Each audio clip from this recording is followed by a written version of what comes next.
لە مەسەلەی جیاوازی نێوان ژینۆلۆژی و فەمینیزمە دەبێت ڕاستیەک بڵێم کە لە ڕاستیە فێمینیزم هزرێکە ڕێخستنێکە لە ڕووی تیۆریە و لە ڕووی ئەپسمۆلۆژیەوە گەشە سندنێکی ماوەی ئەم 250 ساڵی بەلایانی کەمەوە 250 ساڵی ڕابردوودا گەشەی کردووە. بەڵام لە ڕاستیە جیاوازی ژینۆلۆژی لەگەڵ فێمینیزم ئەوەیە کە ژینۆلۆژی زانستە. ژینۆلۆژی قۆناغێکی واتە لە ماوەی ئەو 50 ساڵی ڕابردوودا بریتیە لە گەشە سندنێکی تیۆری، دیالێکتیکێکی تیۆری پراکتیکی بزوتنەوەی ئازادی ژن لە هەمان کاتدا بە سەرچاوەگرتنی هەموو ئەو بەرخودان و پێشکەوتنانەی ژنان کە لە ماوەی هەزاران ساڵی ڕابردوودا گەشەی کردووە، ینی ئەوەش لە بەرچاو دەگرێت. ژینۆلۆژی بریتیە لە ڕایەڵەیەکی مەعریفی ژنان هەم لە ئاستێکی لۆکاڵیە هەم لە ئاستێکی گردونیە، واتە بەستنەوەی ئەو ئاستە لۆکاڵیە لەو ئاستە بڵین هەرێمیە لەگەڵ گردونیە، لە ئاستی گردونیە لەگەڵ هەرێمیە. واتە گەشە سندنێکی معریفیە، لە ڕاستیە گەشە سندنێکی زانستیە. لە هەمان کاتدا جیاوازەکەی لەگەڵ فێمینیزم ئێستا بۆ نمونە ئەگەر بێمە سەرەوەی کە ژینۆلۆژی بەڕاستی چ کەم و کوڕێک پڕکاتەوە یا بڵین چ بۆشاییەک دەخوێنێتەوە کە لە بزوتنەوەکانی فێمینیستا هەبووە، ئەو دابڕانەی کە لەگەڵ کۆمەڵگەیە هەیبووە، واتە قۆناغ بە قۆناغ ئەو دابڕانەی لە کۆمەڵگا لە ڕاستیە هەوڵ دەدا کە بە ڕەخنەگرتن لە بزوتنەوەکانی فێمینیست ئەو بۆشاییە پڕ ببێتەوە. لە لایەکی دیکەوە پڕکردنەوەی ئەو بۆشایی کە لە نێوان ئیدۆلۆژی لە هەمان کاتدا لە نێوان بزوتنەوە شۆڕژگەرەکانە هەیە، چونکە شۆڕژگەرەتی لەگەڵ ئیدۆلۆژیە مەسافەیەک کەوتۆتە نێوان ئەو دوو بەشەوە کە لە ڕاستیەوە پێویستی بە پڕکردنەوە هەیە. واتە تۆ کاتێک کە شۆڕژگەر بی یا بزوتنەوە فێمینیستەکان لە هەمان کاتدا لە زۆر ڕوبەری ئەم دنیا بزوتنەوەی شۆڕژگەرین لە ڕاستیە لە بەرامبەر بە سیستەم. بەڵام ئەگەر بزوتنەوەیەک نەبی لەسەر بنەمای ناسینی کۆمەلگا دەبیتە بزوتنەوەیەکی مارژیناڵ، واتە پڕکردنەوەی ئەو بۆشایە لە ڕاستیە پێویستی بە زانست هەیە. لە ڕاستیە ئەوەیە کە ژینۆلۆژی گەشەی پێدەدا لەم قۆناغە بەدواوە. لە لایەکی دیکەشەوە ژینۆلۆژی لە ڕووی چەمکسازی خۆیەوە قۆناغێکی تێپەڕاندووە، ینی بە تەواوی ئەو پێشکەوتنانی کە لە ماوەی ئەو 40 ساڵی ڕابردوودا لەو گەشە هەزریەی کە ڕوویداوە لە تێکۆشانی ئازادی کوردستانە گەشەیەکی بەرچاوی بەخۆوە بینیوە. بۆ نمونە لە گۆڕانکاری لە کەسایەتی پیاوە، لە وەرچەرخان و گۆڕانکاری لە کەسایەتی ژنە، لە خوێندنەوە بۆ خوێندنەوەیەکی کۆمەڵناسیانە بۆ کۆمەڵگایە قۆناغێکی بڕیوە. بۆ نمونە گەشە سندنی تیۆری دابڕان لە ڕووی هزریەوە نەک تەنیا لە ڕووی جەستەیەوە، ینی حتا ژن نەبێ بەهی خۆی، واتە خۆبوونی خۆی پێک نەهێنێ زەحمەتە بتوانێ گۆڕانکاری لە پیاوە بکە. واتە سەرەتا کە دەڵێن جیاوازی ژینۆلۆژی لەگەڵ فێمینیستە لەو خاڵەیە لەبەر ئەوەی لە ئێمە پێویستمان بە هەڵکۆڵینێکی ئارکۆلۆژی بەلایانی کەمەوە 10,000 ساڵە هەیە کە قۆناغ بە قۆناغ لێکۆڵینەوە بکەین، هەم لە ڕووی ئەتیمۆلۆژیەوە لە ڕووی زاراوەناسیەوە لێکۆڵینەوە بکەین، هەم لە ڕووی ئەپستمۆلۆژیە و لێکۆڵینەوە بکەین، لە ڕووی ئۆنتۆلۆژیە و لە ڕووی هەبوونناسی ژنەوە لێکۆڵین بکەین و ئەم لێکۆڵینانە بگەینە ئاستی ئەوەی کە خۆبوونی ژن لە ڕاستیە پەرەبسەنێ. کاتێک کە ئێمە چاو لە بزوتنەوەی ئازادی ژن دەکەین کە چۆن خۆبوونی خۆی پەرە پێداوە، ئەو کاتە پیاو لە ڕاستیە ناچار دەبێت کە گۆڕانکاری لە خۆیدا بکە. ئەمیش چۆن دەبێت؟ ینی تۆ تەنیا ئەوە بەز ناکە کە تۆ ئەوە بەز نییە کە تۆ بۆ نمونە ڕەخنە لە پیاو بگری، تۆ تەنیا ڕەخنەی لە ناگری، بەڵکو دەبێت ئەلتەرناتیڤەکەشی پەرە پێ بدەیت. ئێمە پێویستمان بە جۆرێک لە معریفە هەیە کە تەنیا ڕەخنە لە پیاو سالاری نەگرێ، ڕەخنە لە پیاو نەگرێ، ڕەخنە لە ذهنیەتی باڵادەستی و زاڵپەرستی پیاو نەگرێ. ئێمە پێویستمان بە جۆرێک لە معریفە هەیە کە لە ڕاستیە پیاویش بخاتە سەر ڕێگەی خودناسی، چونکە ئێمە کێشەکە وەکووتمان لە چیایە لەو پیاوە ذهنیەتی پیاو سالاری لە هەمان کاتدا نەریتیانەی ژن، واتە هەم عقلیەتی پیاو سالاری و زاڵپەرستی و باڵادەستی پیاو کێشەیە، لە هەمان کاتدا عقلیەتی نەریتیانەی ژنیش کێشەیەکی گەورەیە، کەواتە کە تۆ بەپێی پێویست لە ڕێگەی پەروەردەوە، لە ڕێگەی پەرەسەندن بە ئاکادیمیەکانەوە ئێمە لەسەر پێناسەکردنەوەی ئازادی و پێناسەکردنەوەی کۆیلایەتی لە کۆمەڵگەی ئێمەیە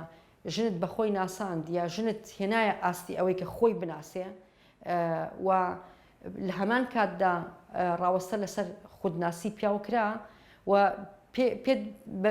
پیاوت گەیاندە ئەو ئاستەیکە بڵێ ئەوە کەسایەتی من نییە، ئەو کەسایەتی منە کە گۆڕانکاری بەسەردا هاتووە ئەو تێگەیشتنەی سیمۆن دە بوڤوار دەڵێ لە ڕاستیە ژن وەکو ژن لە دایک نابێت، لە ڕاستیە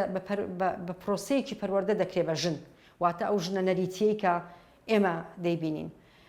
لەبەرەوە ئەم دوو هەبوونە پێویستی بە گۆڕانکاری هەیە. ئەوەی کە جیاوازی ژینۆلۆژی لەگەڵ بزوتنەوەکانی فێمینیستە ئەوەیە کە ژینۆلۆژی بە تەنیا ڕەخنە ناگرێ، بەڵکو ئەلتەرناتیڤەکەش دەخاتە ڕوو. ئەلتەرناتیڤەکە چۆن دەخاتە ڕوو؟ ئێمە لە ڕاستەیە کە ئامانجەکانی ژینۆلۆژی دەستنیشان دەکەین، ئێمە زۆر جێگە بە بەردەوامی ئاماژەمان بە سێ خاڵی ئەساسی کردووە لە گەشەدان بە ژینۆلۆژی بۆ گۆڕانکاری ذهنی. یەکەمیان ئەوەیە کە ئێمە پێویستمان بە نووسینەوەی مێژوو هەیە، بە ئیلهاموەرگرتن لەو دەستەواژەیەی ڕێبەر ئۆژەلان کە دەڵێ مێژوو کۆیلایەتی ژن نەنووسراوە، مێژووی ئازادی چاوەڕێی نووسینەوەیە. لەلایەکی دیکەشەوە زەمینە سازی بۆ بەرپابوونی شۆڕشی دووهەمینی ژن، شۆڕشی دووهەمینی گوند، شۆڕشی دووهەمینی کشتوکاڵ. ئەمەش لە ڕاستیە بەتەنیا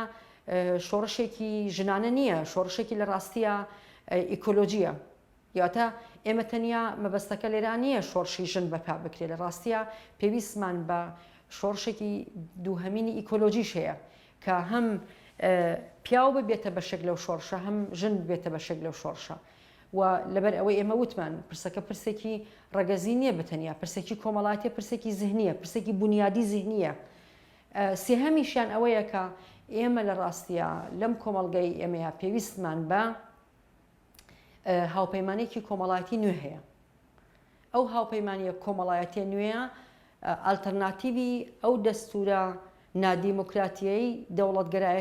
دەوڵەتگەراییە کە لەسەر بنەمای عەقڵێتی نەتەوەپەرستیە، لەسەر بنەمای عەقڵێتی ئاینپەرستیە، لەسەر بنەمای عەقڵێتی ناوەندپەرستیە. واتە یەک ڕەنگ، یەک ئاڵا،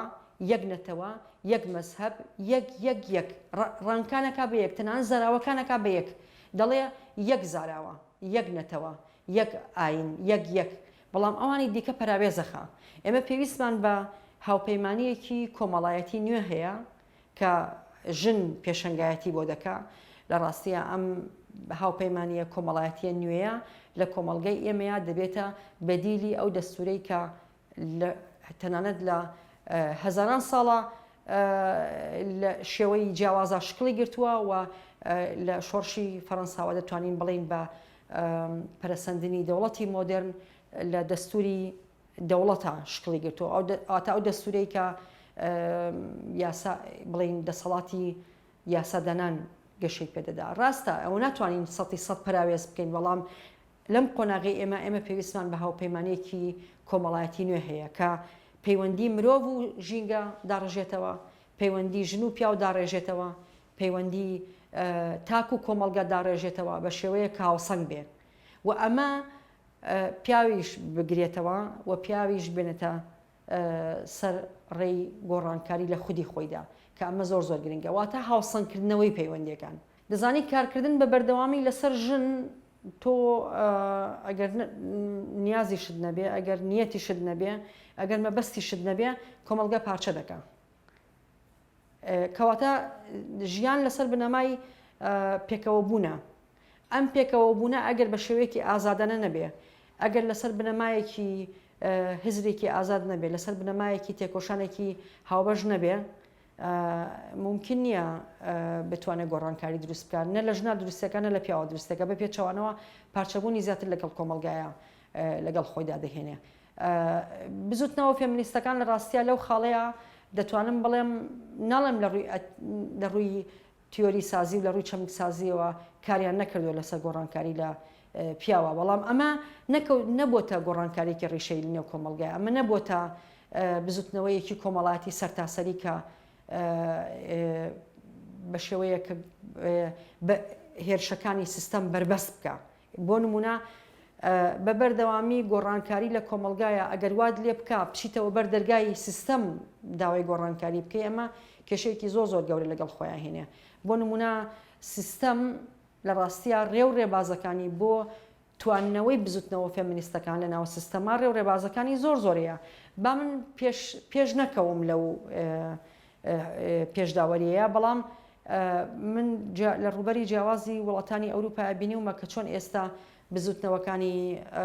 LGBT یا بڵێن بزوتنەوەکانی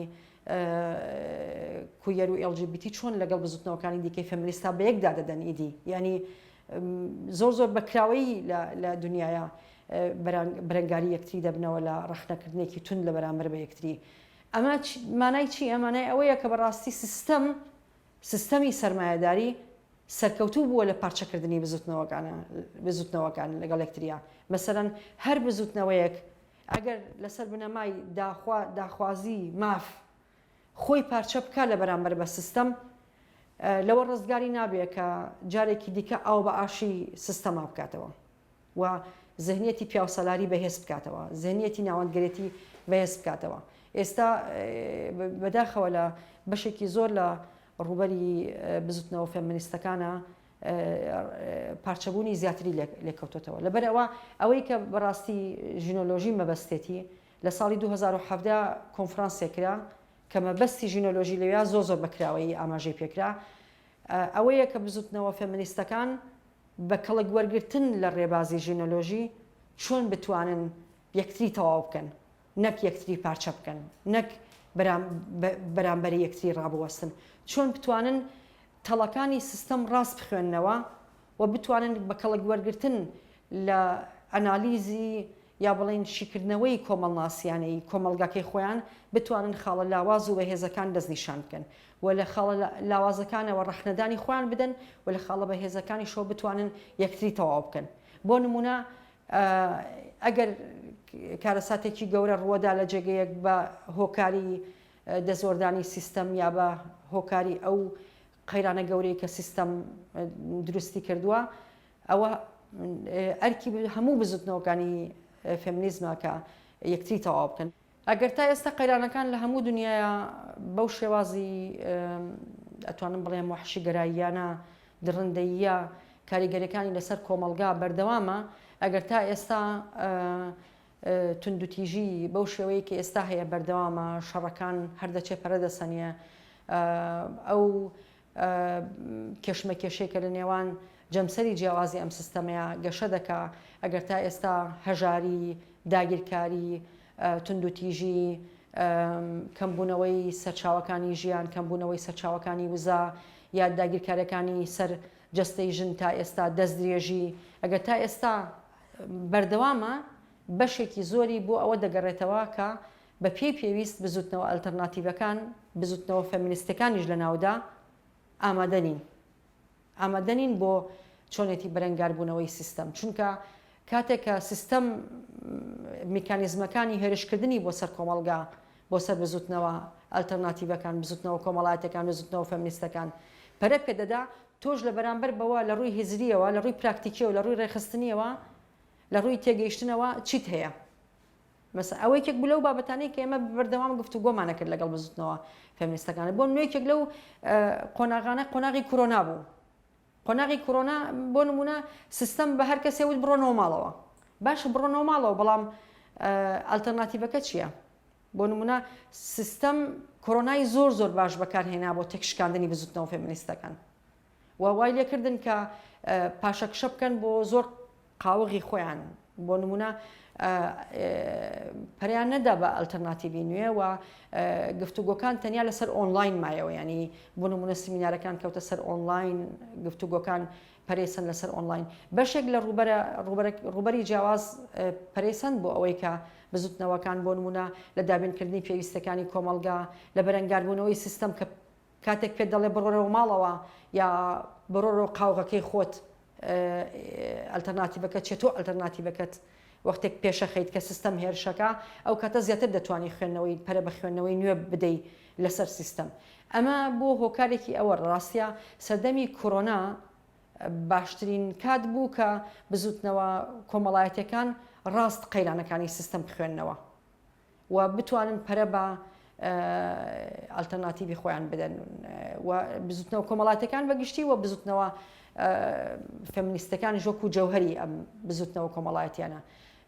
چۆن بتوانن خۆیان بپارێزن چۆن بتوانن ژن بپارێزن بۆ نمونە میکانیزمەکانی پاراستنی ژن لەناو ئەو ڕوبەری خێزانیە زۆر گرنگە کەواتە تۆ لەویا پێویستە بەوەیە کە خوێندنەوەی کنیۆ بکەیت خوێندنەوەی کنیۆ بکەیت بەوەی کە خێزان دەبێت ئاڵگۆڕی بەسەرا بێ کاتێکە سیستەم بە بیانووی کۆرۆناوە دەتکاتەوە ماڵەوە ئایا ئێمە لە چ ڕۆبەرێکە ئاژین لەناو ئەو خێزانەیە کەواتە تۆ گەیتە و قەنەعەتەی کە ئەم خێزانە پێویستی بە دەستکاری هەیە بەڵام دەستکاریکردنەکەی نایەتەمانەیە ئەوەی کە تۆ بیت خێزان لەبەرێک هەڵوەشێنی کەواتە پێویستی بە دیموکراتیزەکردنی ذهنیەت هەیە دیموکراتیزەکردنی ئەم موئەسسەیە هەیە کە ناوی خێزانە پێویستی بە دابینکردنی ڕوبەری جیاوازە هەیە لە بواری ئابوووریەوە لە بواری کۆمەڵایەتیەوە پێویستی بە گفتوگۆ هەیە پێویستی بە بەرهەمێنانی معریفی تازە هەیە ئەمە یەکێک بلەو نمونانەکە لە ڕاستیە دەکرێت ئاماژەی پێ بکرێن ینی دەتوانم بڵێم ئێستا لە ڕاستیدا لە بزوتنەوەکانی ینی بزوتنەوەی فێمینیستی جیاوازی دنیانی ڕوتەکانی جیاوازی بزوتنەوەی فێمینیست لە دنیاە لە قۆناغێکی ڕەخنەدان و لە قۆناغێکی خۆنوێکردنەوەیان لەبەر ئەوەی زانیان کە میکانیزمەکانی ئەوان یا بڵین ئەو جۆرە ڕێخستنبوونی ئەوان ناپارێزە لەوەی کە نەبنەوە جارێکی تر بە یەدەکی سیستەم یا نەبنەوە پاشکۆی سیستەم لەبەر ئەوە پێویستیان بە سەر لە نوێ خوێندنەوەی خۆ خوێندنەوە یا سەر لە نوێ پەرەدان بە ڕێبازی جیاوازی خۆڕێخستنکردن بینی لەم قۆناغانەی ڕابردوودا ئەتوانم بڵێم کامپەکانی ژینۆلۆژی جۆرێک بوون لە دروستکردنی ڕوبەری هاوبەش هەر ئێستا هاوڕەکانمان کە لە لاتین ئەمریکا لە ڕوبەری جیاوازە لەگەڵ بزوتنەوە فەمینیستەکانە لە گفتوگۆیان زۆر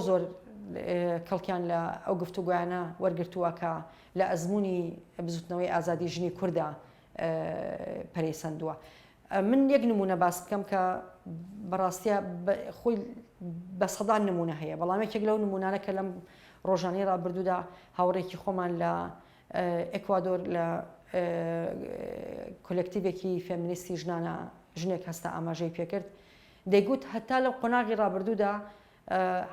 بە بەردەوامی بۆ چوونی خۆکوشتن بە مێشکمدا هاتووە بۆ ینی ڕزگاربوون لەم هەموو قەیرانانی کە هەیە لەم قەیرانانی کە ڕوبەڕووی دەبینەوە هەیە یەکێک لە چارەکانم لە خۆکوش نبینیەوە بەڵام لەوەتەی لەم کامپەیە لە گوێم لە ئێوە گرتووە گوێم لە ڕێبازەکانی ژینۆلۆژی بۆ خود ناسی گرتووە بۆ گەڕانەوە بۆ خود گرتووە ئەو هێزوزەیی کە تیاما دروست بووە ئەوەندە بەسەکە من ئیدی واز لە مەسلەی خۆکوشتن بێنم و بەڕاستی جۆشێکی نوێی لە منە دروست کردەوە بۆ خۆناسین و دەستپێکێکی تازەیە بۆ من ئەمە خۆی لە خۆیان لەوانەیە نمونەیەک بێ نمونەیەک بێت کە پێدەچێ ینی گشتگیرانە مامەڵی لەگەڵا نەکرێ بەڵام نمونەیەکی زۆر گرنگە نمونەیەکی ژیانیە یا هاوڕێکی خۆمان کە لە کامپێکی کەتەلۆنیا ئاماژەی بەوە کرد هزری بزوتنەوەی ئازادی ژنی کورد و زانستی ژینۆلۆژی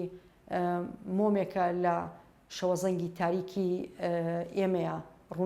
ڕووناکی بە ئێمە بەخشیوە ئەمە خۆی لە خۆیان ئومێدێکە بە تەنیا ئومێد نییە بەڵکو ئەلتەرناتیڤێک دەخاتە ڕوو بۆ ئەوەش بزوتنەوەکانی فێمینیزم پێویست بەخۆ نوێبوونەوە دەبینن دەزانن لە بن هێرشێکی زۆر زۆر گەورەی سیستەمان و دەزانن کە سیستەم بە بەردەوامی ئالیەت و میکانیزمەی ئەنتیگرەکردنی ئەوان و گونجاندنی ئەوان لەگەڵ سیستەما و جارێکی دیکە تواننەوەی ئەوان ناو سیستەما پەرە پێدەدا بەڵام لە هەمان کاتیشە بزوتنەوەکانی فێمینیست هەوڵ دەدەن لە درکی ئەوەیە بن کە پێویست بە کەڵک وەرگرتن بۆ نمونە لە ئەزمموی بزوتنەوەی ئازادی ژنی کورد و